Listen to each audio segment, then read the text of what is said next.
Hello everyone, welcome to நிவிஸ் menu card. இன்னைக்கு அரை மணி நேரத்தில் எப்படி ரொம்ப ஈஸியாக ஜீரக சம்பா அரிசி வச்சு மஷ்ரூம் பிரியாணி ரெடி பண்ணுறதுன்னு பார்க்கலாம். இது இந்த மாதிரி நல்லா குலையாமல் வர்றதுக்கு இந்த ஜீரக சம்பா அரிசி எவ்வளோ நேரம் ஊற வைக்கணும், இந்த அரிசிக்கு எந்த அளவு தண்ணி ஊற்றினா சரியாக இருக்கும், இந்த டிப்ஸ் எல்லாம் இந்த வீடியோவில் நான் சொல்லியிருக்கேன். ஸோ கண்டிப்பாக உங்களுக்கு இது யூஸ்ஃபுல்லாக இருக்கும்.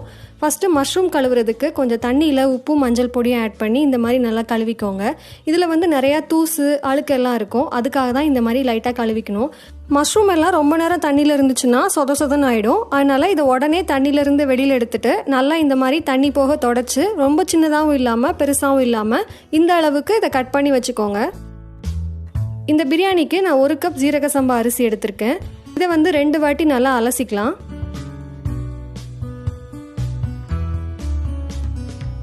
அரிசி நல்லா கழுவுனதுக்கப்புறம் 20 நிமிஷம் அதை ஊற வச்சுக்கோங்க. அதுக்கு மேலே ஊற வைக்க வேண்டாம். இப்போ பிரியாணி பண்ணுறதுக்கு 2 டீஸ்பூன் எண்ணெயும் 1 டீஸ்பூன் நெய்யும் எடுத்திருக்கேன்.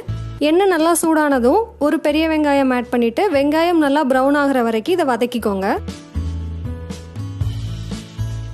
வெங்காயம் நல்லா வதங்கினதுக்கப்புறம் 1 டீஸ்பூன் இஞ்சி பூண்டு விழுது, 1 பச்சை மிளகாய் ஆட் பண்ணிவிட்டு இந்த இஞ்சி பூண்டோட பச்சை வாசனை போகிற வரைக்கும் இதை வதக்கிக்கோங்க. இதில் கொஞ்சமாக புளிப்பு இருந்தால் போதும், அதனால ஒரே ஒரு சின்ன தக்காளி பழம் ஆட் பண்ணிவிட்டு இது நல்லா சீக்கிரம் வதங்குறதுக்கு இந்த பிரியாணிக்கு தேவையான அளவு உப்பு நான் இப்போவே ஆட் பண்ணிட்டேன். தக்காளி எல்லாம் நல்லா மசிஞ்சதுக்கப்புறமா இதில் 1/4 டீஸ்பூன் மஞ்சள் பொடி, 4 டீஸ்பூன் பிரியாணி மசாலா ஆட் பண்ணுறேன். உங்கள் காரத்துக்கு ஏற்ற மாதிரி இதை கூட்டி குறைச்சிக்கோங்க. இதில் நல்லா காரம் இருக்கும், அதனால் நான் தனி மிளகாய் தூள் எதுவும் ஆட் பண்ணல. இப்போ க்ளீன் பண்ணி கட் பண்ணி வச்சுருக்கிற 200 கிராம் மஷ்ரூம் ஆட் பண்ணிக்கிறேன். கொஞ்சமாக கொத்தமல்லி இலை, கொஞ்சமாக புதினா இலை ஆட் பண்ணிவிட்டு இந்த மஷ்ரூமை ஒரு 5 நிமிஷம் நல்லா வதக்கிக்கோங்க. இதிலிருந்து தண்ணி வெளியில் வர ஆரம்பிக்கும், அது வரைக்கும் இந்த மஷ்ரூமை நல்லா வதக்கணும். இப்போ இதில் 1 கப் அரிசிக்கு நான் 1.25 கப் தண்ணி ஊற்றிருக்கேன். ஏன்னா இந்த மஷ்ரூம் வெந்து வரும்போது கொஞ்சம் தண்ணி வரும், அதனால தான் நான் இதில் 1.25 கப் தண்ணி ஊற்றிருக்கேன். ஊற வச்சிருக்க அரிசியில் தண்ணியெல்லாம் வடிகட்டிட்டு அரிசியை மட்டும் ஆட் பண்ணிக்கோங்க. இது கூட ஒரு 4-5 ட்ராப்ஸ் லெமன் ஜூஸ் ஆட் பண்ணுறேன். ஸோ அரிசி நல்லா உதிரியாக வரும். இப்போ உப்பு எதுவும் தேவைப்பட்டுச்சுன்னா அதை ஆட் பண்ணிவிட்டு கொஞ்சமாக வேணும்னா வாசனைக்காக நெய் ஆட் பண்ணிக்கலாம். இப்போ இது கொதிச்சதுக்கப்புறம் இது 2 விசில் மூடி போட்டு வேக வச்சுக்கோங்க.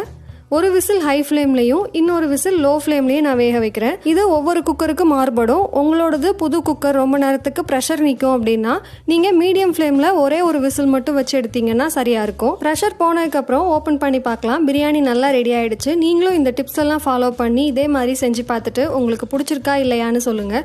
இந்த ரெசிபி உங்களுக்கு பிடிச்சிருந்தா வீடியோவை லைக் பண்ணுங்கள், ஷேர் பண்ணுங்கள். இன்னும் நிறையா ரெசிபிஸ் பார்க்க நிவிஸ் மெனு கார்ட் சேனலை சப்ஸ்கிரைப் பண்ணிக்கோங்க. பக்கத்தில் இருக்க பெல் ஐக்கானையும் கிளிக் பண்ணிக்கோங்க. Thank you.